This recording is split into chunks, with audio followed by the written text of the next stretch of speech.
ННН машиналары вообще, ННН ма, Нұрдәулеттікі ма? Цифрлық құжаттар бар ғой, суперапта. Содан кейін түсіріп көрсетуге болады. Өзінікі ма, өзінікі емес па? Телефонда Давай көрсетейік. Қазіргі жаңа оқырмандар айтатын Нұрдәулет қарапайым емес уже болды. Это не простой казах, он вип казах. Машиналар тесет, көмет, жағат. 60-70% халық көк тиыны жоқ. Ертең жұмысын жоғалтып алса, ертең Құдай сақтасын ауырып қалса, табыссыз қалады. Неге солай болып жатыр? Үлкен ірі табыс болған жоқ, өйткені айттым, ақшаны дұрыс. Қалай енді Феррари, Ламборджини. Енді жауап бер. Рахмет, ең бірінші шақырып. Қанша қан, қанша тер төгесін, сол өте маңызды, себебі жастар ойлайды, өте оңай деп, иә? Қанша денсаулығың кетеді, қанша команда, нервің кетеді. Менде түсінік бар да, неге қарапайым жандар қарапайым деген сөзді кедейлікпен немесе бір жаман нәрсемен салыстырамыз. Бай адамда қарапайым болады, кедей адамда тәкаппар болуы мүмкін, сондықтан да. Сәлем достар, бүгін біздің Freedom бизнес под капотом бағдарламаның бірінші шығармасы. Біз осы подкастта бизнестің, табыстың ішінде артындағы көзге көрінбейтін қиындықтар, мәселелер, мүмкіндіктер, сол туралы ашық анық сөйлескіміз келеді, айтқымыз келеді біздің көрермендерге, тыңдаушыларға. Бүгін енді бізге Нұрдәулет қонаққа келіп отыр. Бірінші қонақ, сол Нұрдәулет сәлем, ННН деп бәрі көбісі біледі. Және біздің әріптес Тельман Нағашбаев, блогер, инфлюенсер, кәсіпкер, және өзінің әлеуметтік желілерінде енді король деп өзін атап қойған.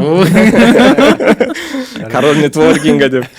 Енді бүгін бірінші подкаст шығып жатыр. Бірінші подкастты қазақ тілінде шығарамыз деп шешім қабылдадық. Ол кездейсоқ шешім емес, оның өзінің бір оқиғасы бар. Тельман маған келгенде осы құралып жатқанда осы подкастты, осы ойды мен Тельманға айттым, қазақ тілінде жасайды. Сондықтан бүгінгі бірінші подкаст сол қазақ тілінде айтып көреміз. Тельман, саған сөз. Достар, бәріңізге сәлем. Бізде бүгін қонақта Нұрдәулет, ННН, бәрі білет, Айдос Болатович, рахмет сізге келгеніңізге. Достар, лайк басыңыз біздің подкастқа. Біз сізге сыйлығымыз бар. Нұрдәулет, сразу бастайық, бір сұрағымыз бар. Бәрі қазір ойлайды да, ННН машиналары вообще, ННН-кі ма, Нұрдәулеттікі ма, документ болса, бір нәрсе болса көрсет та, потому что бәрі айтып жатыр, оныкі машина емес, үй тұратын оныкі емес, либо соныкі ма, сен сол сұраққа жауап бере аласың ба? Енді жауап бер. Рахмет, ең бірінші шақырып. Сразу ұрысып жатыр. Ең бірінші шақырып қонаққа рахмет. Ең бірінші Айдос ағамен сөйлескен кезде біз бірінші айтқанбыз, менің аудиториям өңір, областный, региональный. Сол жақтарға біз қаржылық сауаттылық жайлы айтайық. Потому что Алматы, Астана, Шымкент жерлерде сұрақтар қозғалады ол мәселе бойынша. Қай жерде мысалы банк деген сияқты, ал шет жақтары қозғалмайды. Әңгіме арқылы сарафанмен ғана жетеді. Бірінші танысқанымыз сол есеппен болған, тек қана жұмыспен қалай біз көбейте аламыз, қалай қаржылық сауаттамыз аламыз деп. Қазір осындай керемет подкастқа келіп отырмын. Бірінші сұрақ бойынша, менің машиналарым, менің көліктерім барлығы өзімдікі. Мен көрсете аламын, даже гаишник таныстарыңыз болсын немесе соңынан қарасаңыздар болады. Цифрлық құжаттар бар ғой, суперапта. Содан кейін түсіріп көрсетуге болады. Өзінікі емес па? Мен телефонда бар. Суперап арқылы. Давай көрсетейік. Жоқ, көп негізі бұл заманда қазір әлеуметтік желіде көп нәрсе контентті әркімнің машинасымен түсіре беретін адамдар да бар. Ол жасыратын нәрсе емес, айтатындар бар. Мысалы мен үйім аренда, мен айтам. Мен үлкен үйлерде тұрам, айына мысалы 5 миллион, 4 миллион, бірақ оның бәрі аренда. Мен айтамын анаған. Ал когда машина келгенде, мен өзім нөмірін алып, 3 машинам тұр, 818, бір машинам ол көмекшімде, это как стария. Бірінші машина қандай? Қандай нөмір тұр? 818, ННН 18. Геленвагенде тұр ол. Болды. Так, 313, ННН 13. Феррариде тұр ол. Все, күшті. Ана соңғысы Уруста, Ламборджиниде тұр. 11-ші регион ол. Асқан өмір болмасы. Бізде сразу хайп сұрақтардан басталатыр қой сразу. Негізі Нұрдәулетпен айтып кетті ғой, танысқанымызға бір өзіміздің оқиғамыз бар. Енді екі-үш рет кездескенбіз Нұрдәулетпен. Нұрдәулет екеуміздің бір танысымыз бар ортамызда. Сол кісі маған айтты да бір күні осы, сен Айдос міндетті түрде Нұрдәулетпен танысу керексің дейді да маған. Мен білген жоқпын Нұрдәулетті. Білген жоқпын енді. Неге деп сұрап отырдым да, неге Нұрдәулетпен міндетті түрде танысу керекпін? Сол кісі айтып отырды, сендердің қағидаттарын, осы жасап жатқан істерін сәйкес келеді. Осылай бірге бір ой ойлайсыңдар деп. Соны Нұрдәулетпен жарайды, маған қызық болды, кездестік, шай іштік. Сол кезде Нұрдәулетпен осы қаржылық сауаттылық туралы көп сөйледім. Себебі енді біздің Freedom Bank миссиясы бар. Осылай қаржылық сауаттылықты көтеруге, жаңа деңгейге Нұрдәулетке айтып бердім, мысалы осы 7-20-25 бағдарлама бар, цифрлы ипотека бар, біз цифрландырдық, 24 сағатта қолжетімді боласын. 7% қазір нарықта бұл өте үлкен мүмкіндік, себебі тегін ипотека болып саналады, ақшанды құны бар, 2 есе қымбат тұрады қазір нарықта. Сонымен 100-ден 1000-нан деген біздің халқымыз соған қолжетімді болды. Бірақ статистиканы қарасақ, енді мен қаржыгер болғаннан кейін, енді банкир болғаннан кейін көп статистика келтіремін бүгін. 85% халқымыз теріс шешім қабылдайды. Неге солай болып жатыр? 35% жоғары несие жүктемесі бар. Енді кредитная нагрузка деп, түсінікті болу үшін. Ал 50% мысалы жаңағы несие тарихын бұзып алған. Аламайды. Әрине бұл өте маңызды зат, осылай қаржылық сауаттылыққа сен дайын болу керексің. Сол туралы Нұрдәулет екеуміз сөйлескенбіз. Нұрдәулет парақшасын қарасам, бір контентті көремін. Өз Нұрдәулетті білемін ғой. Адал, әділ, қарапайым, жүрегі осы халықта. Сонымен енді орысша бір сөз бар, когнитивный диссонанс өзімде. Сонымен Нұрдәулет өзің қарапайым жігітсің, бірақ контент қарапайым емес. Қай жақтан қарапайым басталады, қай жақта бітеді, айтып бересің бе? Неге солай жолдың? көбін сұрағы ғой. Мотивациядан бастайды ол. Жоқ, сразу айтады, уже мен бұрынғы оқырмандарым біледі, қазіргі жаңа оқырмандар айтады, Нұрдәулет қарапайым емес уже болды. Это не простой казах, он вип казах, либо ол тойынған, ондай, машиналар теседі, көмеді, жағады деген сияқты сұрақ. Бұл жерде мен қарапайым қазақ деген атты алу себебім, ең бірінші біздің елімізде 80% адам қарапайым халық жұмысшылар. Екіншіден, қарапайым қазақ деп айту, менде түсінік бар да, неге қарапайым жандар қарапайым деген сөзді кедейлікпен немесе бір жаман нәрсемен салыстырамыз. Қарапайымдылық деген ол жүректе, ол бай адамда қарапайым болады, кедей адамда тәкаппар болуы мүмкін. Сондықтан да бұл қарапайымдылық адамдықтың ең бірінші бейнесі деп ойлаймын. Сондықтан да мен әрдайым өзіме және оқырмандарға есіне салып отыру үшін қарапайым қазақ деген атты қойып қойдым. Айтады ғой, как назовешь корабль, как варится борщ. Так и поплывет. Сол сияқты. Бұл жерде қарапайым қазақ деген мағынасы осылай. Екінші мәселе бойынша екінші түсінігі бар. Егер мен қарапайым қазақ, мен егер Урусқа, Феррариға немесе шетел аралап жұмыс жасап ақша тауып жатсам, ал көріп отырған көрермен қарапайым емес, олар мықты оқитын, менен жақсы оқитын, менен жақсы тіл білетін, менен жақсы қаржылық сауаттылығы бар, менен жақсы творческий адамдар менің жеткен дәрежемнен артық дәрежеге жете алады деген мүмкіндік. Сол үшін N деген нет ничего невозможно сөз ғой. Керемет. Айдос аға, мен ең бірінші танысқанымыздың тағы бір оқиғаны айтайын енді. Менің өзім бұл бөлім болды да. Бұл жерде мен Freedom Bank'ты мақтау деген мақсат болмады біз Айдос екеумізде. Халықтың көзін ашу болды. Екінші, Freedom Bank'тың бағанағы істері меніме сәйкес келеді. Өйткені менің анам, туысқандарым, мен есімде әлі мен айта берейін, ренжісе де ренжімесе де, біреулерге кредит әпергізіп, соларға процент береді. Мысалы, сен маған көмектесесің кредит әперуге, процент береді. Бірақ Айдос айтады, ол обычный нәрсе ғой дейді да. Аласың телефоннан 24 сағатта проверяешь свой и көресің. И саған кредит береді жоқ айтпайды. Ал айтады, мен саған таныстарға айтам, типа ана жаққа тығам деген сияқты әңгіме айтады да. И осындай жерде осындай қалай айтсам болады, қателік, дұрыс емес істер болады да. И сөйтіп біз 10%, 5% халық беріп қалған. Не үшін шаршатпайды басын? Содан кейін біз ойладым, мен айттым, давайте Айдос аға былай істейікші. Любой проект 7-20 кез келген маған Freedom проектін беріңізші. Мен сол өзім туысқандарыма бірінші покажу, как надо делать через Инстаграм. И народ понимает, который региондарда тұратындар, осылай оңай екен ғой мынау. Зачем мен біреуге 10% беремін? Зачем біреулер 30% келіп алады, прикинь? Ол деген уже қанау ғой. Ол өте масқара. Негізі Нұрдәулет дұрыс сұрақты көтеріп отыр. Біз солармен күресеміз. Посредниктер бар ғой осы. Посредник. Олар негізі алдап жатыр ғой халықты. Себебі біз өзінің процесімізді максималды түрде цифрландырып қойдық. Тек қана екі полияны тап толтырасыңдар, жеке сәйкестендіру нөмірімен, жаңағы мобильді телефон болды. Ештеңе керек жоқ, ешқандай құжат, ештеңе керек жоқ. 5-ақ қадам жасайсың, сол қолжетімді боласыз өнімге ме, қызметке. Сол туралы біраз сөйлескенбіз. Қазір қарап отырамын да, мен көмекшілерімді басып қойған ма Freedom'ды. Рахат алады да ашады, кредит алғысы келмей, срочно ақша керек болады, қазір закроем. Алады да ашып алып тастайды. Бұрында как будто андай ше, Айдосқа хабарласып, Айдосқа кредит шыға ма деп сұрайтын сияқты вопрос болады да. Ондай емес та, мен өзім енді қарапайым жігіттен шыққаннан кейін мен ауылда сол сұрақтар өте маңызды. Қаншама адамдар алданып қалып жатыр, қаншама адамдар ақшасын алдын ала беретіндер бар. Миллион теңге шап беремін, 100 мың беріп қоямын деп. Бірінші мәселе сол болды менің өзімнің жақын бөлім. Екінші мәселе сауаттылықты дамыту. Ол кез келген банк бойынша процент деген система бар. Мен өзім білмеймін. Мен өзімде қаржы сауаттылығы өте қатты емес. Бірақ мен соны үйрету арқылы өзімді не қамшылағым келді да, өзімді үйреткім келді. Мысалы мен қай жерге банкке ақша салу керек. Мысалы менің әкем өте қаржылық сауаттылығы мықты болған. Бұрында компьютер болмаған, менде дәптерлер бар, әкемнің әр жаратылған теңгесінен жазылып отыратын болған. 100 теңге, 200 теңге, 1000 теңге, полный учет, отчет и тамақ расход деген бар, зеленый немен ручкамен. И менде сұрақ болды да сол кезде, неге осы әкем жазып жүр деген. Ал қазір менде доход кіреді, но қалай шығып жатқаны иногда белгісіз. Енді бір может мен енді үйленбегеннен кейін бала шаға болмағандығынан шығар.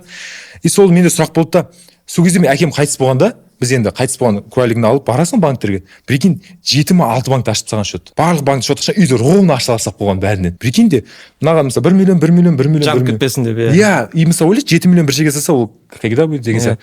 Сөйтіп мен барып шешкен кезде я думаю, мә базар жоқ. Осылай, ал менде бір-ақ банк бар ол кезде. Иә, қазір фридом бар ғой. Қазір уже иә, қазір фридом бар. Еще қазір суперап уже приложение шыққан қазір. И қазір көбінесе түсіндіресің да, Инстаграмда айтып отырсың, бауырларыңа кэшбэк алып жатамын ғой. Андай оқиға болды, айтайын, қызық. Таиландта жүріп сұрағым бар сіз. Иә, Таиландта жүріп, Садаң екеуміз. Енді Садаң счетқа ақша салып төлейміз ғой ортадан. Дастархан, который әр нәрселерді. И мен айтамын, Садаңға маған салшы деймін ақшаны. Картаға дейді, болды дейді, анау райза, потому что енді перевод істегіміз келмейді өмірімізге. И маған салып қойды 1 миллион теңге. И каждый мен төлеп жүремін. Немен, Apple Pay'мен. И бір күні миллион теңге жараттық, и там 150 ма, 180 ма бонус тұр да менде примерно. И Садрайны қарайды да, и сен қақына бассың ақша дейді. Неғып сен төле деп жатсың маған дейді, мен айтамын, енді маған процент сет кэшбэк түсем. Қойш дейді, иә десем, онда маған жіберсен деп ол. Мен төлейін дейді. Иә, мен айтқанмын жарыс басталады жақында, мен атымнан кіресің десем, жоқ дейді. Сонда пысықтанып ашып алды. И сөйтіп өзі не сабап гол табылған ғой қазір. Қазір төлеген кезде, мысалы, қолдан кэшбэк жақсы түседі. Шын мен бұрында басқа банктар солай түсетін. Бізде кэшбэк жақсы түседі. И екінші плюс айтайыншы мен. Білмеймін мен басқалар қалай, мен өзім көп ұшамын ғой. Сразу онлайн регистрация. Дәл қазір мен ертеңге билет алдым, туда обратно. Не волнуйся, уже онлайн регистрация сразу карточкам келіп тұр. А біреуге айтсаң, он не верится. Бұл негізі осы маңызды сұрақтарды көтеріп жатыр, себебі енді статистиканы қайтадан айтып кетсек, енді түсінік болсын, иә. Бір оқиға емес, енді есеп жағынан айтып кетейін. Қазақстанда бізде 30-35% ғана халық депозиттер бар. Бірден кейін жинаған. 60-70% халық көк тиыны жоқ. Ертең жұмысын жоғалтып алса, ертең Құдай сақтасын ауырып қалса, табыссыз қалады. Неге солай болып жатыр? Өте маңызды сұрақ. Енді оған да бір түсінік не әңгіме бар. Себебі кеше қиын болған. 90 жылдар бірнеше дағдарыс болды. Жаңағы ұлттық валюта құнын жоғалтты және басқа да оқиға болды. Кеше қиын болғаннан кейін сенімін ертеңге төмендейді.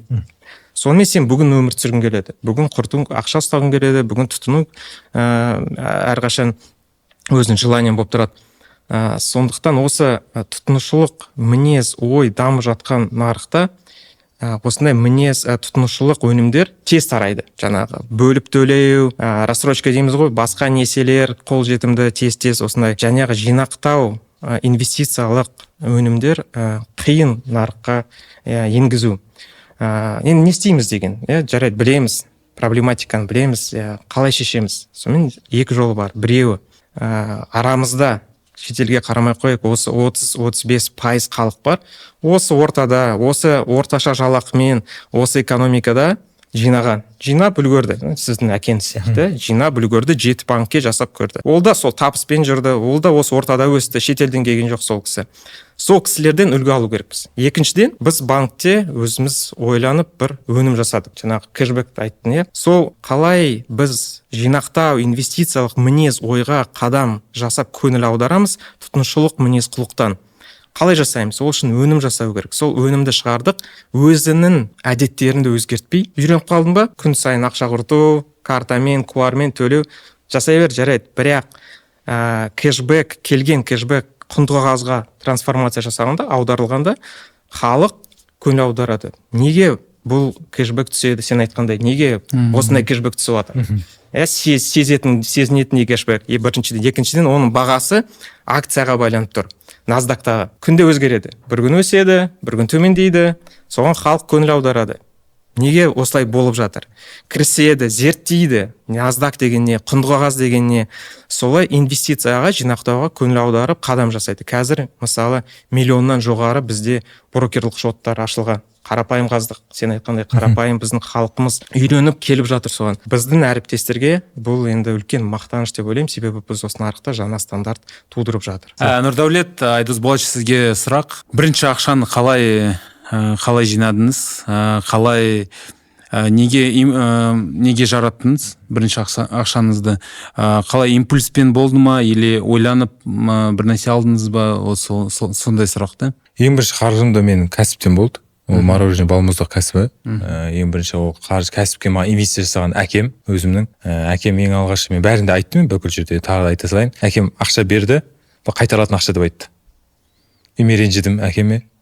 Неге қайтарылатын ақша, балаңны аядың ба деген сияқты іштегі сұрақтар болды. Бірақ кейін сол ақшаны мен 1 миллион теңгені алдым да, бір айдан кейін балмұздақ ашып, алдына әкеп лақтырған болатынмын. Міне әке, қарызыңды ал деп. Сол кезде алмақ қой, керек емес. Потом машина қайтарасың деп айтқан. Сол кезде мен ызамен қуаныштың ортасында тұрып, сол сұрақты түсіне алмаған болатынмын. Кейіннен әкем өмірден өткеннен кейін сол сұрақтың не үшін олай істегенін түсіндім. Өйткені әр берілген ақша жауапкершілікпен қайтарылу керек. Ең бірінші миллионды мен солай тапқан болатынмын. Әкем берді, мотивациямен берді. Мен мотивациямен ашуланып жұмыс істеп, кәсіпті жүргізіп, миллион теңгені бір айда қойып бердім. Қазір қарағанда 100% қой енді қазір бір айда. Қойдым. Сол кезде керек емес деді. Содан кейін мен 5 точкаға дейін мороженое бардым. Рас ол сондай мотивациямен келген ең бірінші ақшам 1 миллион теңге. Сосын бірінші ақшаға не алдың? Бір нәрсе әкем алып бердім, алмады. Қайтадан жұмысқа салдым ғой ол кезде. Балмұздақ алдым. Бізде бұрында әдет бар тұғын, бірінші ақшаға 70-нан алу керек деп сондай. Сөйтіп алған болатынбыз, 70-нан алып таратып, Құран оқып деген. Сондай ғой біз жақта. Айдос Болатович. Мен енді бірінші ақшамыз енді сол жас кезімізде ғой, әлі әртүрлі жұмыс істедік, базарда жұмыс істедік, басқа бір енді анадай қара жұмыс істеп тауып жүрдік. Мен бұл жақта басқа бір ірі табыс туралы сөйлескім келеді. Қазір халыққа, өзіміздің көрермендерге түсіндіріп айтып беретіндей, қандай мүмкіндіктер келу мүмкін. 2018 ба 2019-ға Freedomға келем. Ол кезде акцияның құны Freedomның $20-22 тұрады NASDAQ-та. Соған барамда сатып аламын жинаған ақшамды. Бірінші инвестиция, менің негізі бірінші инвестициям Freedomның құнды қағазын сатып аламын. Өзі жұмыс істемейсіз. Кіріп жатырмын. Енді кіріп жатырмын, бірақ кіргеннен кейін өзімнің енді компанияға үлкен сенімім болды, және өзім әрине үлкен үлес қосып жатырмын. Сонымен аламын да сол акцияны сатып аламын. Сол кезде 5-6 жыл болды ма Freedom'ды істеп жатырмын. Қазір бір акция осы 160-ға дейін барды бағасы. 8 рет өсті. Осы ірі табыс болды маған. Сенің ірі табысың қандай болды? Мен сіздің берген кепкіңіз бар, 120 деп жазып тұрған. Алдын әлесі Freedom'ның акциясы. 160 деп өзгерту керек болды. Жаңа кепкі жасаймыз. Жасасаңыз, кеше киіп жүрдім 120 деп тұрды. Біз 200-ді күтіп отырдық. 222 деген болса вообще. Менде ірі табыс, енді өздерімнің енді менде андай үлкен ірі табыс болған жоқ, өйткені айттым ғой, ақшаны дұрыс қалай енді Феррари, Ламборджини сол кезде енді ірі табыстар проекттер ғой, мысалы жобаларды жабамын, үлкен ақша, бірақ ол менің қорқынышым осы сіз айтқандай, мен шынымен көріп тұрамын да өсетінін біліп тұрамын. Мысалы даже алдында 120 жасамаймын да, мен енді отбасым жоқ, мен жастықтың кесірінен ба, или мен жалындап, мен жұмысымды қатты жақсы көремін ба, мен жұмысыма қайттан құя беремін. Менің инвестициям өзіме құю да. Бірақ менің арманым негізі өзімнің сондай бір акция, осындай брокер счет ашып, жұмыс жасап көру. Өйткені менің достарым бар шетелде тұрады, қазақтар шетелде тұрады. Просто үйінде отырып алып, счеттарды алып, бағана қарап, сізді акцияларды сатып алады алдын ала. Кофе ішіп. Кофе ішіп, спокойно жұмыс, ұйықтай береді. Маған бір досым айтты, егер сен ұйықтап жатқанда ақша түспесе, зачем ты ол бай емессің деген сияқты. Сол үшін менің бір арманым көру соны. Мен уже барынша қазір көбінесе қаржы сауаттылықты қарап жүрмін, үйреніп жүрмін, тырысып жатырмын. Бірақ бағана 160 болды, 160-ға дейін барды. Менде шынымен кепкі тұр екен машина, 120 деп тұр. Сол бағананы ойлаймын, қанша болды екен осы 120 деп, ауыстырмай ма Айдос аға деп. 120 саған Тимур сыйлады ғой, менің өзімше. Ол кезде баға 110 ба, 100 сондай көлемде болған. Ниеттен 120-ға болса. Ниетке 120-ға барайық деп 3-4 аптама, енді білмеймін, ары қарай өсіп кеттік қой, енді кепканы ауыстыру керек болады. Енді бір сұрағымыз бар. Қазір көріп жатырық Инстаграмда үйлерді сыйлайсың, бірінші қалай вообще сен өзің қай жерденсің? Қарапайым көріп жатыр, қарапайым адамсың, өте жақсы. Қазір сөйлесіп жатқан прям өте күшті энергия да, келіп жатыр. Сол бір сұрақ мынандай, қалай сыйладың үйді, и қалай вообще ойға келді, да? Өзіңде үй жоқ қой десеңші. Дұрыс айтасыз. Бұл үй сыйлау мәселесі мен бұрыннан арманым. Көп армандадым үй жоқтарға үй беру. Өйткені мен өзім 2 комнат үйде тұрамын. Әлі күнге дейін анам сол үйде тұрады. Ол кетпейді. Бірақ жер үйіміз де бар. Түркістанда әкемнің қалдырған. Бірақ анам 2 комнат үйде тұрады. Бір қызық айтайын, ол сізден бұрын мен анамда сұрақ болды да. Өзіміз 2 комната үйде тұрамыз, бірақ Кентауда 4 комната үйді бір отбасыға беріп жатырмыз ғой. Мамам бүйтіп қарап тұр ғой. Балам қуасың ба деген сияқты сәлше. Өзіміз 2 комната үйде тұрып жатырмыз. Сен қалай 4 комната үйді бір отбасыға беріп жатсың деп. Сөйтіп сен бүйтіп өтірік сияқты, это нелогично же. Қуасың ба сен өзің 2 комната тұрасың. Неге 4 комната үй? Бұл жерде менің арманым болған. Сіз айтасыз қалай, когда мен байып жатқан кезде, миллионер болған кезде мен де бере аламын үйлерді. Но когда жоқ кезде беру, ол басқа әңгіме. Егер мен жоқ кезде осындай үлкен қайырымдылық, осы үлкен істер істемесем, бар кезде мен беруім екі талай. Өйткені мен қанша адамдар бар кезде өзгеріп кетеді. Сол үшін мен айтамын, Нұрдәулет, жоқ, сен жоқ кезде берсең, бересің. И сондықтан да мен басында 5 үйді сбор жинағам, 20 отбасы жиналмады ақша, 5 үйді бердім. Қалған үйлердің бәрін мен тек қана өз қалтамнан, ешқандай сбор жиналмағама уже 3,5-4 жыл болды. Тек қана өз қалтамнан әрбір үлкен проект келеді, уәде беремін, оқырмандар қолдайды. Бір үйді бір кез келген регионнан. Еще мен туысқаныма, таныстарыма вообще бермеймін. Менің туысқанымда да үй жоқтар бар. Бірақ мені көтерген ол туысқандарым емес, менің бір көтерген көкем емес, мені көтерген оқырмандарым болғандықтан просто оқырмандар запростарына қарап отырып, Ақтау болса Ақтау, Атырау болса Атырауға беретін боламын. Бірақ менің айтатыным, үй ең бірінші, тамақ пен үй ең бірінші ол жабатын іс. Ол кедейлікке апаратын емес. Менде де үй болған жоқ, мысалы квартира тұрды. Бірақ мәселе ода емес та, үй деген ең бірінші қайырымдылықтың уровеньде ойлаймын мен. Одан білім беру, спортқа үйрету, денін сау қылу, адамгершілік істеу, қарапайымдылық қылу, имандылық қылу, ол үй бергеннен де күшті деп ойлаймын өз басым. Дұрыс айтасың. Мен бір інілерім бар да, енді туысқандар дейсің ғой. Жас енді, біреу студент, біреу жұмыс істейді, есі кіріп қалды. Сол 4-еуін жинап алдым. 4-еуін жинап алдым да, сұрап отырдым да, енді жинақтау жағына сұрақ жоқ. Үйреніп алды жинақтап. 4-еуі де жинайды. Ақшаны жинау біледі, ұстау біледі, анада құмар ойыннан аулақ, дұрыс кәдімгідей тәрбиелер дұрыс. Бірақ келесі қадам жасау үшін енді жаңағы инвестициялық білім бергім отыр да. Әрине олар өз ақшаларымен қорқады. Жаңағы акция сатып алуға, енді бір өздерінің бір жинаған $2,000 бар. Жұмыс істеп, әйтеуір 10%-дан жинап, содан кейін 4-еуін шақырып алдым да, айтыңдар. 4-еуіне $5,000 бөліп бердім. Осы жақында болған оқиға. Бөліп бердім да айттым, мына әр қайсына $5,000 осыған құндылығы сатып аласыңдар. Бірақ бұны ақша деп санамаңдар. Жоғалтып аласыңдар ма, көбейтесіңдер ма?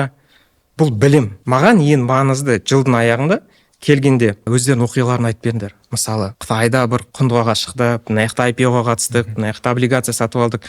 Соны жасасаңдар, мен риза боламын. Былай келіп депозит тастадық, біреу кішкене бастады.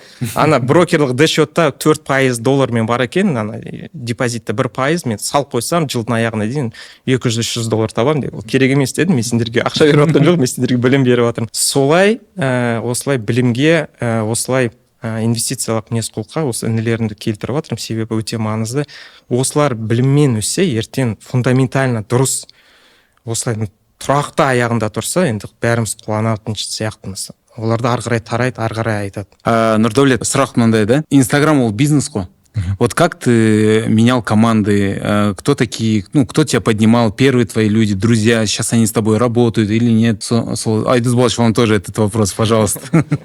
Айдос Балыч, бонус беруге болмайды. Тимур, бонус бермеңіз. Менде ең бірінші, я ютубер, по идее. Мен ютубермін. На ютубе снимаю, мен ютубта 500 подписчигім бар, но айтамын, қиын, тоқтатып тастадым. Екінші мәселе, мені осы жақта достарым болды, блогер, Ахон, Ерболат деген. Барлығы бастады, поддержал, мен келдім, көмектесті. Но бірақ кез келген көмекті ала білу керек та, бағана сіз айтады, інілеріңізге поддержка дал, оны сезіну керек ол нәрсе. Мен сразу алдында үйреніп кетіп, бастап кеттім. Вот қалай келдің вообще? Қалай Инстаграмға, ютубқа? Кім айтты вообще? Жоқ, мен өзім ютубқа бұрыннан түсірем. Пранки, мен бұрыннан түсірем, мен творческий системада Инстаграмда бармын. Бірақ осы Инстаграмды қолданусы достарым көмектесті, блогер. Сосын TikTok, YouTube, Инстаграм қазір енді жолап кетті. Енді қазіргі кезде айтайын, команда, мен 5 рет па 6 рет команда ауыстырдым уже. Қанша команда, қанша кісі бар? Мен командада қазір 7 кісі бар. Мен как всегда командада ең бірінші қызы бар жігіттерді алмаймын.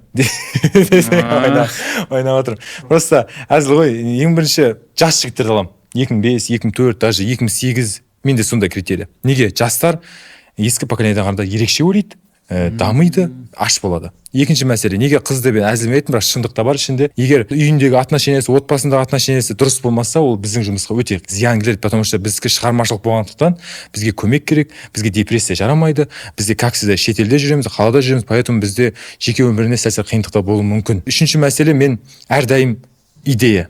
Мен сұрайтын кез келген адам, даже менің сұрайтын идея. Кім күшті идея әкеледі, тот самый лучший работник.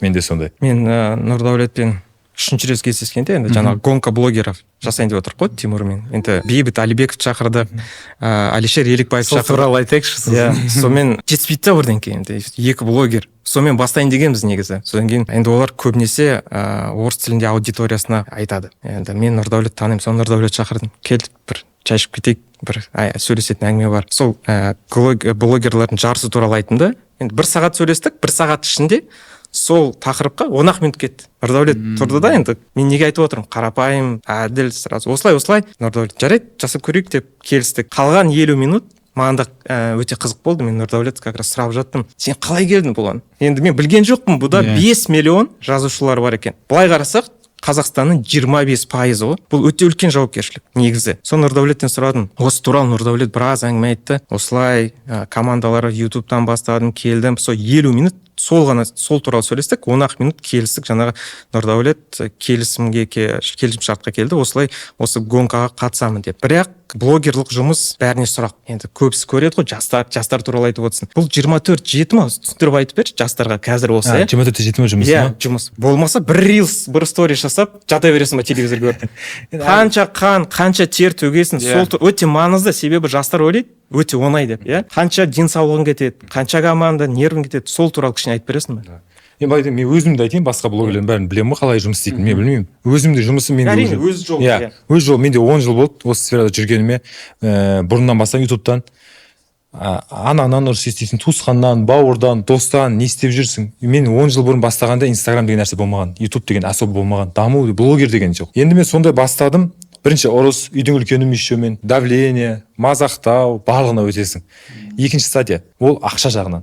Сен ақша таппайсың. Первые 3-4 года сен ақша таппайсың вообще. Үшінші стадия, ақша табасың, но енді 1 миллионнан арға екінші уровеньге шығу керексің. Как-то мысалы, болады 1 миллионнан 2 миллионға шығу керек деген сияқты. Сол сияқты екінші, көбісі 1 миллионда қалып кетеді негізі. Бәрі жетеді 1 миллионға айында, 1 миллионнан тоқтап көшіп қалады. Неге? Бірінші өзің енді адами тұрғыдан, екінші аштығы кетіп қалады, тойып қалады, үшінші цельді дұрыс қоймаған. Миллионға жетем деп цель қойған, профукол. Сол сияқты менде үшінші стадия болды, миллионнан жоғары.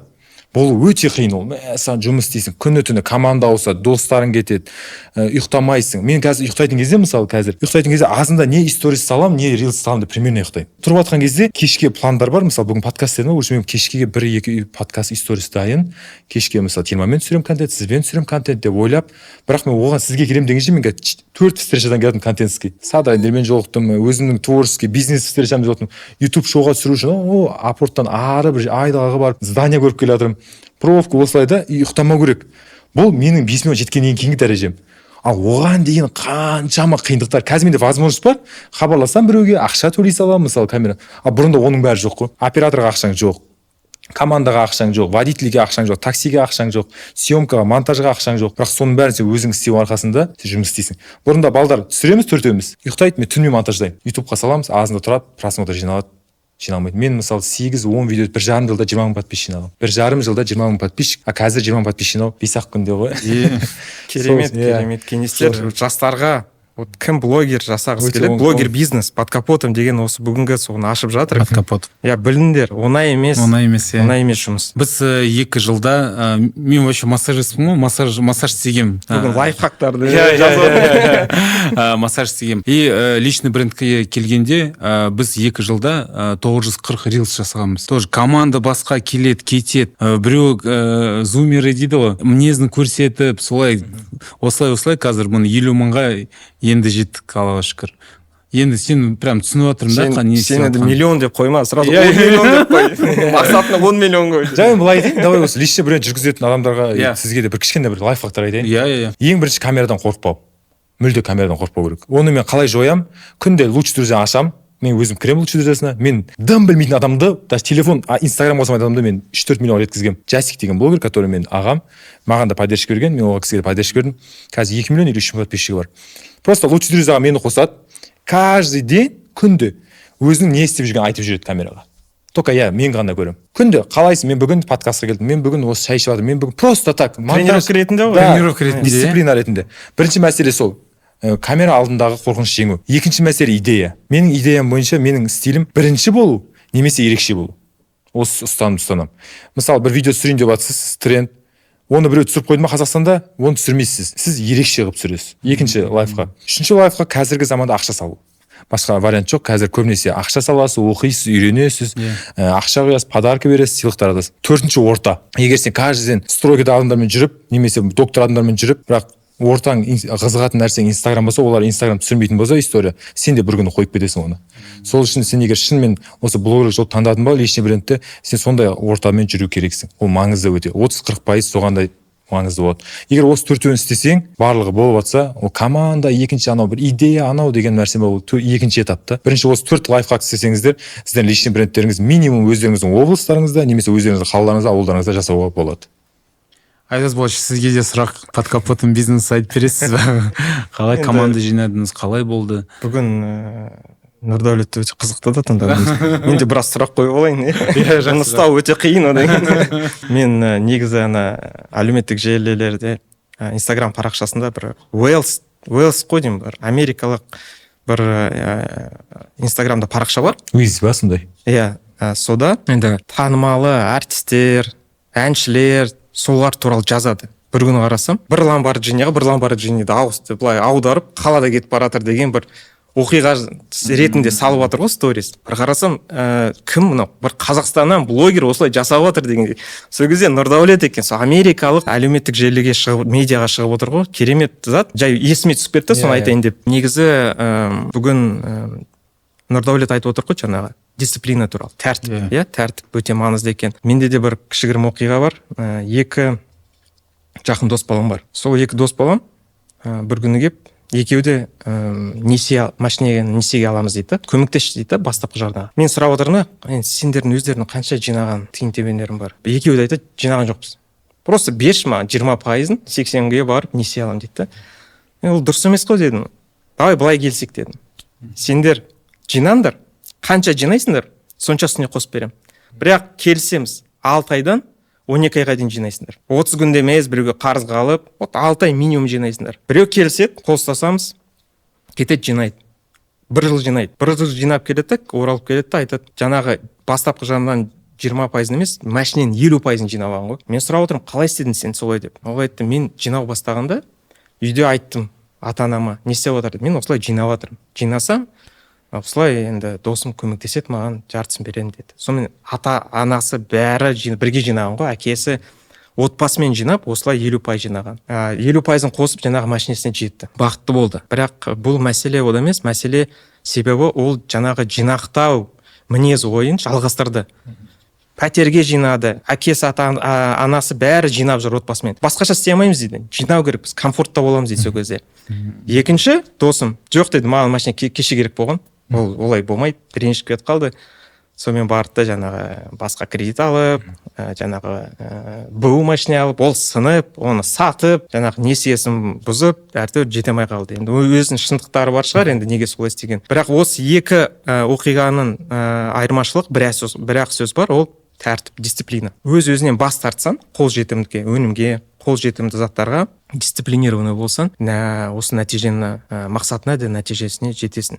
Нұрдәулет, сен енді жаңағы 30-40% айттың ғой, енді Қазақстанда адамдар жинайды. Өзінің бір қауіпсіздік жастығың бар ма? Ертең әлеуметтік желілер, медиа жабылып қалса, мысалы, 5 миллион подписчигің жоқ. Не істейсің? Қандай жобаларың бар? Қалай ақша табасың? Инвестиция жасайсың ба? Ол өткен зат енді. Бірақ ойларың бар ма? Осылай план Б, план С дегендей қанша уақыт сен өмір сүре аласың жұмыс істемей? Жұмыс істемей қанша уақыт өмір сүре аласың? 10 жыл, 5 жыл. Қарапайым халық ретінде қазір мен көліктерін бәрін сатсам просто, и сіздердің банктерге салып қойып, просто процент алып отырсам, мен өмір бақи кәдімгі орта адам сияқты өмір сүре аламын. Айына миллион теңге 500 мың теңге жаратсам, ойлаңызшы, мысалы менде 300 миллион дейікші, 300 миллион шашқан кезде бір 30-40 мың жылға жетеді. Қосып қойып қойсаң жаратып отыруға болады. Мәселе. Екінші мәселе, барлығы сұрақ айтады, Нұрат, ертең Инстаграм жабылса сен бомж болып кетесің. Әрине, барлығы мүмкін. Неге? Мүмкін емес ештеңе жоқ. Бірақ егер сіздің жұмыс істеп жатқан орныңыз завод жабылса, сіз де бомж болып кетесіз. Сіздің егер мысалы аккаунт жабылса, сіз де бомж болып кетесіз. Бірақ бұл мәселе, мен осы уақыт бойы жиналған өзімнің опытым бар. Мен қазір Инстаграм жабылса, қайтадан қалай 5 миллион жинауды білемін да. Мен егер өзімді жоғалта алмасам, ең бастысы мен қалған барлық жұмыс істей аламын. Мен қазір кез келген компанияға кіріп, маркетинг компаниясын көтеріп бере аламын. Мен кез келген адамды личностьмен көтеріп бере аламын. Кез келген адамға мен товарды сатып бере аламын. Без Инстаграма мен көбісі айтады, Нұрет, қалай ақша табасың дейді. Мен Инстаграм реклама салғанын көрген бе көбісі? Мен салмаймын, өйткені неге? Мен көбінесе көрінбей, просто артынан поддержка беріп жіберіп, сол жоба атқызып, сол жобадан мен ақшамды аламын. Сол үшін мен Инстаграм күшім ол тек қана менің танымалдылығыма ғана күш беріп жатыр. Бірақ мені өзімнің опытым бойынша шыңдап жатқаны да бар. Сондықтан мен қандай жағдай жоғалтса да, мен қазір стройкада болсын, дәрігерде болсын, кез келген жағдайда мен істеп кете аламын. Бірақ страховка ақша бар ма менде? Қауіпсіздік, подушка безопасности. Подушка безопасности. Подушка безопасности менде қазір фул болып жатыр любой жұмыста.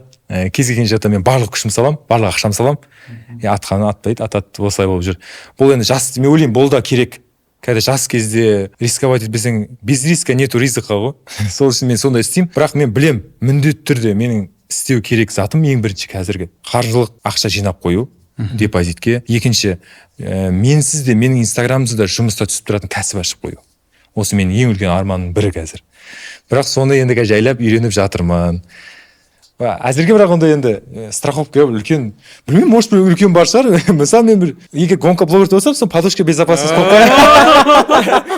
Келсін қыз, акциямен ұстайсың ғой, сатпайсың ғой. Ол білесің ғой, мен қазір ортақ танысымыз бар ғой. Иә. Сол айтып отыр да, Нұрдәулет, сен бәрін алайын деп жатсың ба ақшаны дейді. Мен айтамын, ұтқан жоқпын ғой деймін. Қандай сенім саған? Сенім, мен айтамын, рахмет сеніміңе деймін. Сіз де өзіңіз қараңыз, жұмысқа кірдіңіз, сеніп сатып алдыңыз акциясын. $20 кезде. Қазір енді 160-ға дейін барды.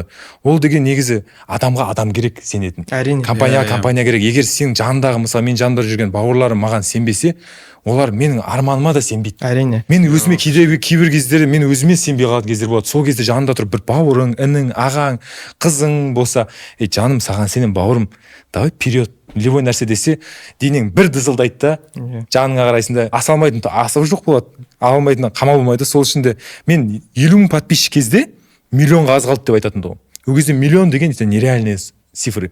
Сол кезде маған сенетін тұға жақыным, үйдегілер, мамаларым сенеді.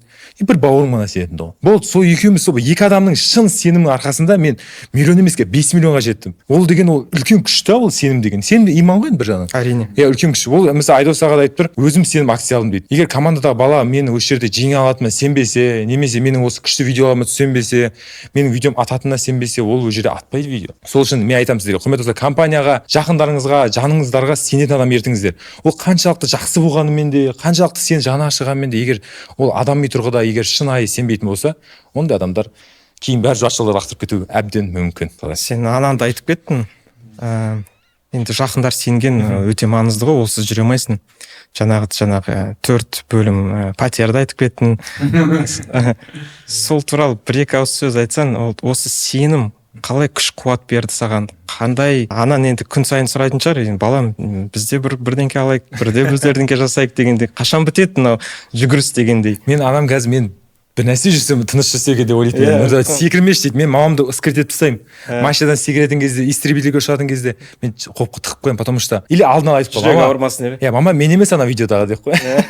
Айтамын, бұл мен емес, басқа біреу. Сондықтан да уайымдамаңыз деп, енді мама деген ол үлкен ең жақын адам. Сондықтан да ең бірінші уайымдайтын да, ең бірінші сен жаны ашитын да, кез келген дос, бауыр, туысқан, подруга бар лақтырып кетуі мүмкін, бірақ ана никогда сені лақтырмайды. Енді мен анама айтам, ана менен сұрайтыны, бұрында Кентауда тыныш жүрсе екен дейтін тұғын. Сосын Түркістанда, потом Чимкент, потом Алматыға айтады, балам, Қазақстанда жүрші. Абайлаш, шетелге шықпашы, осы істейтін нәрсені Қазақстанда істеші сен дейді. Уайымы сол, бірақ енді бір үлкен арманы, үлкен үй алу. Егер Құдай қаласа, қашан үйленесің? Құдай қаласа. Бұл жерде под капотын бизнесі отыр. Семья это не бизнес. сол үшін менің ең бірінші мен айттым сразу, егер мен осы ұтсам қазір құдай қаласа гонка блогерді ұтып жатсам, енді соперниктерден мықты. гонка туралы айтшы. Иә, гонка блогеровте енді қазір сіздер екеуіңіз де Тимур ағаның командасындасыздар. Мен ұйықтамаймын вообще. Иә, күнде жұмыс істеп жатыр. Жоқ, күшті. Мен қуанып отырмын қазақша мені қосқанына. Енді мен артында да мен түсінгенім, егер осы конкурстан ұтып жатсам, мен айтқам ана сізге өзі Шымкенттің ортасынан бір өзіңіз армандайтындай коттедж әперемін, құдай қаласа. Амин. Сосын, бірақ дәл сондай коттеджді біреуге де сондай ақша шашам дедім да. Сол үшін бұл жерде мәселе жарыс қой. Егер даже оқырмандар қолдап, бәрі кіріп, түсініп, егер пайдасына іске асып жатса, ол маған қуаныш. Так, өзің промокодың туралы айтпа, тек мында. Жоқ, мен бірінші әзірге қазір Freedom Super приложениесі бойынша тек қана қазір тіркелу байып кет жобасы бойынша айтып жатырмық қой, шифрелі ссылка бойынша. Бірақ ол жердегі әлі плюстан айтпадық та. Ол жақта да штраф төлеуге болады, ол жақта да единица алуға болады, ол жақта да билет алуға болады, ол жерде де тағы да паспортты көруге болады, даже штраф суретімен шығады ол жақта. Сол мәселелерді мен екінші айдан бастап айтамын да. Уже тактика ғой. Халық стратегия. Бірінші бәрі кірсін, көрсін, түсініп алсын. Конкуренттер қалай? Конкуренттер Елікбаев, Бейбіт, Әлібеков өте жақсы, өте қарқынды келе жатыр, өте мықты соперниктер. Бәрі күшті, бәріне сәттілік тілеймін. Но бірақ енді әзірге атылмаған аңның терісіне таласпаймыз. Бұйырғанын көреміз. Егер де мен даже ұтып кетіп, ұтпасам да әйтеуір миллион адам кірсе, уже менің артымда енді қолдаған қарапайым азат миллион адам тіркеді деген. Мұның өзі абырой маған. Ол сіздермен жарыс өте маған абырой. Өте қуаныштымын. Енді бір жаңа сауаттылық ашылса болды, менің бірінші мақсатымыз сол ғой. Иә, қаншама миллион адам түсініп осылай құнды қағазға қол жетімді болса, біз де бақытты боламыз. Жаңағы сенім деген тақырыпты көтеріп жатыр ғой. Бұл осындай өнімдер, мысалы Freedom Bank'та неге туылып жатыр? Себебі осы топ менеджмент командада сенім жыл сайын күшейіп жатыр. Менен сұрайды, енді мысалы басқа подкасттарда біздің акционерлер, совет директоров қандай нәтиже, қандай KPI-ға жеттің, осылай айтып берші, не шабыттандырады? Мен иә, бәрі бар, цифрлар бар, сандар бар, мынандай показательдер бар. Бірақ ең маңызды индикатор маған біздің топ-менеджер бір-бірімен ұрыспай, бір-бірлеріне сенім мықты болса, любой әр түрлі өнім болсын, қызмет болсын, міндетті түрде автоматты түрде құрастырып нарыққа шығарамыз. Осы шабыттандырады, себебі жұмыла қосылып бәріміз бірге істесек, нәтижеге жетеміз. Және осы Нұрдәулет жаңа айтып кетті ғой, әке ананың сенімі өте маңызды. Өз баласына сенсе, әрқайын осылай тірек болып тұрса, алға, тек қана әртүр аман болшы деген ол батасы ғой, аман бол, қалған өзі істей алады, басы бар, воспитаниясы бар, жұмыс жасай алады дегендей. Мысалы менде ол ананың сенімі, ол инвестиция, саған инвестиция. Мысалы мен университетте оқып жүргенде 2003-2004 жылы ақша төлеу қиын болды оқуға, нархозда оқығам. Сол кезде есімде бар, анам екеуміз ломбардқа келіп сырғасын, әкем сыйлаған сырғасын, сақинасын, бриллиант бәрін өткізіп тапсырып ақшасын алып барып оқуым төледі. Балам оқы бітір деп. Бірақ сол кезде тұрып жаңбыр жауып тұрған әртүр осындай Алматыда мен өзіме бір уәде бергем. Уақыт өтсін, бәрін қайтарып берем деп, Нұрдәулет үй салып берем деп отыр. Ондай уәде берген өзіне өте маңызды. Сол кезде 10 жылдан кейін, Мәскеуден келгеннен кейін арнайы емес, іздеп келген жоқпын, бірақ тағдыр қандай. Сол қазақ шеберлерге вице-президент болып жұмысқа кіремін ғой. Төгіп, шашып, былай әкеп анам алдыма осылай мынандай сақиналар, сырғалар есімде бар, себебі уәде беріп қойған. Осындай заттар енді шабыттандырады деп ойлаймын менде. Мен де айтып берейін онда. 16 жасымда свидетельство рождениемен Алматыға келгем. Ана горный гигант мешіті бар, сол жерде тұрып, пылесос тап, сол жерде тұрып жұмыс жасап, 22-де 23-те уже анама Оралда бір квартир сыйладым да. Күшті. Сондайлар тоже бар да. Күшті. Енді бәріміз енді сол ғой. Бірақ енді көрдіңіз бе, анамның маған құйған кезіндегі акциясы, сіз айтпақшы, сенімі 1-де 1 болып тұрса, қазір енді шүкір өзіне 1000 есе, миллион есе келіп жатыр. Бірақ екінші жас балдарға да айтарым, ол сенім, енді ата-ананың сенімі бар жерде, ары қарай баланың да жауапкершілігі болу керек. Сол үшін сіздер егер ата-аналар көп, мен балдарды білемін, ата-аналар сенеді, бірақ балдары басқа былық істеп жүреді. Ол өте дұрыс емес. Жігіттер, қыздар, барлықтарыңызға қатысты. Егер ата-аналарыңыз сеніп үмітін ақтады ма, барлық күш. Мұрнынан қанша таза адал жұмыс істеп, еңбектеніп, соңында болмағанның өзінде анаңыздың сенім сіздерге 10 есе болып келеді. Міндетті түрде болады. Сондықтан да ешқашан алдап, ата-ана жаман жолға түсіп, жаман ойындар ойнап, тағы да басқа нәрселерді істемеңіздер. Өйткені ата ананың сеніміне қалып кету ол өте үлкен бір қасірет деп ойлаймын. Өйткені ата анаң риза болмаса сен никогда бай боламын, никогда бір арман орындауым деп қажет жоқ. Сол үшін ата ана сенді ма, былай ұстаңыздар. Өте абайлап ыстық шоқ сияқты ұстайсыздар, былай ұстап жеткізіңіздер. Мысалы маған сенді, істедік шамам жеткенше, бірақ әлі күнге дейін маған да ұрсады. Не только әлі күнге дейін маған Нұрдәулет не істеп жатсың сен дейді. Нұрдәулет былай істе, ананы неғып істедің дейді. Бірақ енді менде истребительмен ұшып қалды. мен айтпаймын, мама болды ғой, қайтардым ғой деген сияқты айтпайсың ғой. Сол үшін ең бастысы енді қазір енді не бойынша ата ананың сенімін ақтадық, барлығын көрдік, бірақ әрі негізі уровень ашылады да. Өмірдің ойын сияқты ғой бұл да негізі. Әрі өзінің уровені келеді. Қазір ата анаңды бұрында мысалы үйде отырсаң қуанатын еді, қазір ондай емес, уже сен бір жетістікке жетсең қуанады да. Уже Нұрдәулет қазір мысалы кеше гонка блогер та жұмыстағылардың бәрін тіркеп жүр, мені анашым звондап, анам өткізіп маған инстап жіберші, мен оларға инстап жіберейін де сөйтіп тіркеп жүр. Вот көрді, егер осындай ананың сенімі тұрған кезде қанша даже 100 миллион подписчик адам против келіп тұрса да жеңіп кете аламын деп ойлаймын енді. Енді сол үшін менде туысқандарыма звондап 5 жыл болды звондамағаны, сол звондап рефералкамен мен промокодтан өтіңіз деп қалың қалай деп сұрап Айдос аға туысқандармен жақсы араласатын сияқты. Айдос көп қой, сіз араласуыңыз керек ертерек. Ол менен сұрайды ғой, қалай сен мені озып барасың, мен блогер емеспін ғой, инстаграмда жоқпын, енді кішігірім ғана бармын, қалай сен жасап жатсың дейді, енді өзінің секреттері бар. Тельманды мен көремін, байқаймын андасында. Бұл еңбек Тельман мынандай да, Тельман ағамыздікі. Енді бәрін біліп тұрып сол нәрсені істеу ол қиын нәрсе. Мысалы біз наудачаға жұмыс істейміз иногда. Ал Тельман бәрін біліп 9 видео түсірсем ол атады деп жұмыс істеу ол өте лояльный оқырман. Бұны Тельманды мысалы көп менің оқырмандарымда Тельманды может быть лояльный нетворкинг дей ма, сондай. Сондай король емес, коворкинг емес, нетворкинг. Король деп айта берме. Король. Нетворкинг деп айтады сосын. Нетворкинг демекші. Ол жағынан жақсы, ол да енді күшті. Мен ойлаймын, қарап отырамын, видеоларын түсіреді, тырысады. Сіз жасыңыз қаншада? 35-те мен жүріп видео түсіремін деп, мен өзім әлі білмеймін. Бірақ ондай духты мен сындыру үшін Тельманға жетуім керек. Мен әлі Тельманды, значит, мен үлгі тұта аламын. 35-те келіп өйстіп жүрсем мен 5 миллион, 10 миллион, 20 миллион подписчик болып. Ол кезде мен Тельманмен бірдей жұмыс істедім. Егер мен қазір 30-дан кейін ештеңе түсірмей кетсем, уже мен Тельманға уровеніне жете алмадым. Тельманның істеген ісін істей алмадым. Поэтому вы как всегда впереди. Ұтылсаңыз да былай ұтасыз деп. Мотивация жалап беріп жатсың ғой. Рахмет бауырым. Осы декабрь айында алдыңғы жылы 24-ші біз директорлармен директорат жасаймыз. Әр аймақтан директорлар келіп, мен бір 100 адамдай банкті осылай басқарушылар жиналып, стратегия жағын 25-ші жыл не жасаймыз? Қандай бізге көрсеткіштер, показательдер керек болады, лайықты болады, бізге осындай мақсаттарды қоямыз, цельдарды. Сол кезде әлі гонка блогері басталмаған, реферальный программа басталмаған. Мен сол кезде өзімнің презентациямда бәріне айтқам. Келесі жылы күн сайын бір күніне 5000 адам келіп мобильді қосымшаны жүктесе, бақытты боламыз. Себебі бір жылда енді 2 миллион адам жаңа келсе, біз Freedom Bank болып бақытты боламыз деп. Осындай арман қойдық өзімізге, армандаймыз деп. Ол декабрьде болған. Қалай қаңтар басталды? Январь. Әлі Нұрдәулеттер кіріспеген. Біз тек қана тест пилот жасаймыз деп, жаңа реферальный программаны бастадық.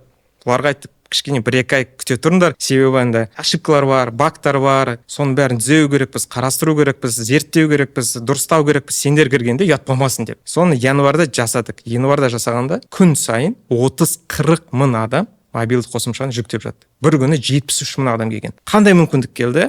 Сол кезде бір январьда ғана почти 1 миллион адам келген. Сол кезде Тимурмен сөйлесіп отырып қой, енді Тимур айтады, біз жігіттерге бірдеңе қалдырдық па, қалдырмадық па деп. Мен уайымдамаңыз деймін да, бұлар қосылғанда одан сайын серпін береді бізге деп. 73 мың бірінші рекордын бұзайық онда, Құдай қаласа. Иә, сондықтан ниетің қандай вообще, қанша адам? Негізі енді мен как всегда миллионник деймін, миллион адам деп ойлап отырмын өзім атынан. Өзің атынан миллион. Миллион деп отырмын. Енді бәрі мен атын тіркемесе де, чтобы шақырылған миллион адамға жету. Бірақ бірінші мақсат, бұдан алдым мақсатым бар. 100 мың болсын, 10 мың болсын, жарысқа байланысты бұл жерде. Мен 2-3 айдан бастап сол бағанағы сауаттылық жағын көрсеткім келіп отыр. Қалай төлеу керек, қалай қорықпау керек, қалай адамдар қолдану керек. біз сияқты ондай приложение әлемде аналогтар жоқ. Негізі қаншаларды көрдім, қанша рет жерлерге бардым, билет алатын бөлек приложение, анау бөлек приложение, бізде бәрі қосынсып, енді конкуренция бар жерде бұл жақсы дамуда. Енді адамдар түсінбей қалды, көбісі не болды ашады да. Не зат деп.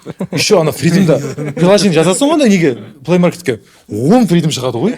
Ай, бұл не деп қарайды да, Freedom, банкир, Freedom, ана супер Freedom. 30% кэшбэк кім береді? Ешкім білмейді. Мысалы, ең көп қайсыдан береді деп ойлайсыз кэшбэк? Freedom? Жоқ, қандай не алғанда? Қызметтің ішінде. Қызметтің ішінде? Сол қандай қызмет? Болмады, ойланып қалдым. Мен амбассадор. Ой, iPhone алғанда мен жақсы. Бұны кеспеңдер, Ойланып қалдым. кеттік қой. Машина жабыстырмаған мен ойлап жүрмін ғой. Ұйықтап тұрғызған кезде Телман, давай айтшы, қанша пай кэшбэк береді, 100 мың десе, сразу айтама десем. Жоқ, болмады ғой, ең аз неде береді, айтыңызшы. Болды. Мен ойлаймын, енді бұл приложениені бірінші 2-3 айдан кейін құндылығын көбейтсек, адамдар өзі сарафанмен, мен ойлаймын, спокойно ертең мен егер құндылығын көрсетсем, адамдар менің ссылкама кірмесе де ертең ашқан кезде тұрады. Сол кезде түрлі таныста боламын мен қазақта блогерлердің арасында. Сөйтіп таңдап әйтеуір адамдар жарысып, мен ойлаймын, не атнас? Ат приложениенің тиімділігінің арқасында может адамдар көп қолданып кетеді деген үміт бар менде. Өте қатты үміт бар. Егер сол тарихта біз бірінші, екінші кірпішін әйтеуір пайдамыз тигізіп қалайтын болсақ, неге ол қаламасқа? Өйткені ол бір жағынан менің блогер ретінде де мен үшін ол үлкен опыт жұмыс бойынша, өйткені банкпен ең бірінші сенген үміт ат жарысқа ауыстырған банктердің бірі. Бір сұрақ, командаға кімді аласың? Садрадин. Біздің командаға ма? Негізі мен командаға қазір Олжасқа жақсы келіп отыр. Бірақ енді жақындаған кезде мен бағанда лоялинске жұмыс істейтін, дұрыс түсіндіре алатын командаға аламын, 5 адамды. Мен өзім ойлап отырмын қазір. Кімді? Білмеймін, әзірге мен ұсынған жоқпын. Бірақ көбінесе алсайын деп отырсың. Жоқ. Кімді сізге балдарыңыз Алибек Великбаев қарасында деп отырмын. Жоқ, оларда енді астында аншама адамдар тұр ғой, енді оларда кірім, мысалы Елікбаев Әділхан деген жігіт жақсы жұмыс істеп жатыр. Әділхан күшті істеп жатыр. Көп адам жарысып жатыр. Динар Саджан. Динар Саджан күшті жұмыс істеп жатыр. Мен ойлаймын, бір 2-3 қыз аламын. Қыз аудиториясынан, сосын 2-3 бала аудиториясынан аламын, сосын қалған 5 адамды тек қана сол приложениенің лояльностін түсіндіруге тартамын. Қалған балдардың бәрі менің ссылкаммен тұрғызамын. Өйткені потому что ақша маған түсті 1000 теңге. Күшті. Жаңағы қазақ тілін білу керек деп айтып отырмын ғой. Негізі Тимурдың өзі қазақ тілін оқып жүр. Қиын болса да, уақыты болмаса да, және өзі беріліп, жаңағы тредста отырады, жаңағы сұрақтарға жауап беріп, күні бойы, түні бойы сонағы өнімді дұрыстап, мынаны қатен дұрыстайық, мына қатен дұрыстайық деп беріліп істейді. Сонда бізде Тимурды қостық. Блогер болмаса да, енді бірақ өзінің үлкен нәтижесі бар. Бұл өнімге, бұл мобилді қосымшаға салып жатқан, өз акционер беріліп істеп жатса, бәрі банк, бәрі холдинг шабыттанады ғой. Себебі енді біз ойлаймыз, бізде уақыт жоқ. Біздің кішігірім жұмысымыз бар, банкымыз бар, ана жұмыс, мына жұмыс, бағыттарды курировать етеміз, қарастырамыз. Енді акционер уақыт тапса, енді тредста отыру оңай емес. Күн сайын жауап беріп, қаншама тек тредстің бәрі айтады ғой, жаңағы Тимурдың тредс болып кетті деп. Сатып алса сол ретінде енді бізде Тимурдың ссылкасын қойып қоямыз мына подкастқа деп. Жоқ, мен қарап отырмын, мен бірінші рет көрдім өзім. Енді бұлай тек қана Forbes-тері аттарын біліп жүрмін Тимур мырзаның. Бұлай көрдім да, түрін білемін ғой, енді түрлерін білемін. Forbes-ке шыға береді, бір 5-6-10 адам бізде білесің ғой түрлерін. Кіріп келем, енді ойладым ғой, миллиардер болған. Мен ойлаймын да, мысалы біздің мен бір достарым бар, миллиардер қылып жіберсең, аналар ше адаммен араласпай кетеді. Не только сөйлесуді араласпайды сен. Король болып кетеді. Король. Подкастта ары сөйлесең. Бүгін мені прям. Бірақ мен кісі келді, телефонмен сөйлесіп кетіп жатыр да алдымдан. Қарап қойым, өтіп кетті, амандасты, өтіп кетті. Мен қарап отырмын, Тимур осы ма или ұқсайтын кісі ма? Бардым, кісі барып Тимур мырза танысты. Спокойно жүрді, жұмыста, офиста. Вот бағана мен қарапайым қазақ деген, қарапайым адам дегенге де келеді да ол. Не только қазақ. Енді қалай айтсам болады, 5 миллиард, мысалы 5 миллиард оборот несі? Forbes-та сондай бір нәрсе ғой, үлкен миллиардтаған ақша ғой енді. Бірақ сөйтіп қарапайым жұмыстан бірге жүріп, кофе ішіп, әңгіме айтып, сыртқа шығып жүру деген менің түсінігім бойынша өйтіп ойлаған жоқпын мен шынымды айтсам. Сондықтан да ондай қарапайым болып тұрғаннан кейін ол бір жағынан өзі араласып, еще главное Тимурдың өзі сеніп отырса, барлығы қолдап отырса. Өте қарапайым жігіт, өте қарапайым. Еще бізге жарысқа қосылып қой, еще қазір мен ойлап қоямын, даже сап қоюға болады. Екінші, үшіншіні алып кетуі ықтимал. Өйткені мен қарап қарқының өсуі өте қорқынышты. Жақында тұр. Блогерлер шаршап қалуы мүмкін ғой, мысалы 1-2 айдан кейін қойшы тасташы демалып қалса. Тимур мырза олай күнде келе жатыр. Енді білмеймін, енді өзі бірақ ұтсам да алмаймын деді ғой бірінші орында. Әрине біз. Жоқ, бірақ енді мен болсын деп жасағанымыз ғой. Жоқ, бірақ енді кім, енді мен өзім ойлаймын, енді оқырман 5 миллион ең көп, барынша тырысып енді өзіме лайықты орынды алам деп ойлаймын, бұйырғанын. Бұйырсын. Иә, Құдай қаласа. Көреміз енді, ол жерде маңызды жарыс емес, маңызды процесс қой. Әрине. Процесс қызық болып жатыр. Нурдаулет Айдос Булатович, если вам сейчас дать по 10 тысяч долларов, куда бы вы инвестировали бы и как потратили бы? Бірінші. Феррари емес? 10 тысяч долларға Феррари кимей. Сізге 10 миллион долларды айда инвестировать. Қазір ауадан шынымен маған осы жерге столға сіздер қойсаңыздар, қойыңыздар. 10 мың доллар. Қойыңызшы. 10 мың доллар қойсаңыздар, мен шынымен ең бірінші қазір дамып жатқан компаниялардың акциясын алатын енді дамып жатқан осы. Екінші өлім алтын. Мен осы уақытқа дейін естімеппін алтынның бағасы түскен. Осы екі вариант менің ойымша, өзімнің ойым. Менің бәрі инвестициям фридомда. Мен басқаға қарамаймын. Себебі фридом өсіп жатыр. Енді 8 рет өссе мүмкін енді өзімде үлкен үлес командамен қосып жатыр. Сондықтан ниетіміз тек қана алға. Маған біз сол акция ғой, негізі акция бар ғой. Иә, сол любой ол жерде неше түрлі акциялар емес пе? Иә. Сен акция Freedomға әлі салған жоқсың, иә? Менде бүкіл ақша Freedom акция ұтып алайын деп отыр ғой, салу. Жоқ, мен теңгені ауыстырып қойған ғой сразу Freedomға. Жаратқан кезде сол теңгемен жаратылады, бірақ Freedom болып тұрады. Бонустар мен реферал циклы. Кейбір кезде түседі, кейбір кезде көтеріледі. Бір досым ғой сонда, бір айта салайыншы кішкене. Иә, айта сал. 1000 теңге алған ғой реферальный ссылка, енді қорқып ашып жатыр реферальный ссылка. И 00-8 деп тұр екен да. И 1000 теңгесі 998 болып қалған ғой енді. Мағазам тұр, Нұрдәулет, не болды десем. Алып кет деді. 2 тиынның қайда деді. Мынау түсіп жатыр ғой дейді. Ана енді білмейді ғой, түсіп жатыр ғой, не түсіп қорқып кетеді ме, не түсіп жатыр. Ойладым да бір нәрсеге сап жеген шығар, 5-10 миллион деп. Не түсіп жатыр? Кешегі түскен 1000 теңге 998 болып қалыпты ғой дейді. Мен айтамын, бауырым деймін да. Қазақстанның валютасының өзі жылына 15-20 пайызға дейін мысалы кейбір кезде түседі. Сен жаратып жүрсің 1000 теңге деймін да. Сен абаймен да қайта білейін, азая алмай да ойлап қалдым деп. Сол сияқты. Бірақ көрдіңіз бе, бағана сіз айтқан дұрыс. Уже түсініп жатыр. Мысалы кіріп жатыр. Мысалы менде акция деген түсінбегенмін осы уақытқа. Шын мәнісінде мен уже алмаған. Мен достарым бар, ақша беремін, олар акцияға салып, кейбір кезде береді. Ал бірақ именно өзім түсініп, қарап, мен кейбір статистиканы қарап қоямын. Алдында айтқаннан кейін қанша пайыз көтерілді деген кірдім да, полный бір жыл ма соны аштым да, қарадым бүйтіп, былай көтеріліп бір түскен, кеше бір көтерілген, бір түскен, қарап отырмын да. Жақсы. Мен бірақ білемін бәрін. Мен жанымда өйткені білетін балдар бар. Мен өзім қатты толық білмесем де мен білетін, өте білетін мықты балдар жанымда жұмысқа аламын. Қарап отырады, көріп отырады. Бірақ енді олардың болжамдары өте жақсы. Мен де инсайдер ретінде айтпақ қояйын деп. Осылай. Жақсы. Көбірек табыс табу. Білім. Ақша. Кейдейсің? 10 миллион доллар. Рефералканы аласың ғой, как раз. Жақсы. Ал құрметті достар, көп рахмет сізге, Нурдаулет Айдос Булатович. Өте керемет подкаст болды, өте ұнады маған. Сізге қалай? Мен подкаст көп келмеймін негізі, биылдыққа осы екінші подкастым, даже 2 жылдың ішінде. Маған ұнады, ерекше стильде, ерекше бағытта, банальный сұрақтар жоқ, қызық болды деп ойлаймын өз басыма. Керемет өткіздік, иә. Бір қалпында тоқтамай, перерывсіз ұрып әртүрлі сұрақтарды. Мен ойладым енді көбісі естіді, көрді. Осылай әр жұмыс, әр бизнес, әр табыс қиындықтары бар. Сондықтан тек қана тырысып, мақсат қойсақ, нәтиже болады. Рахмет сізге.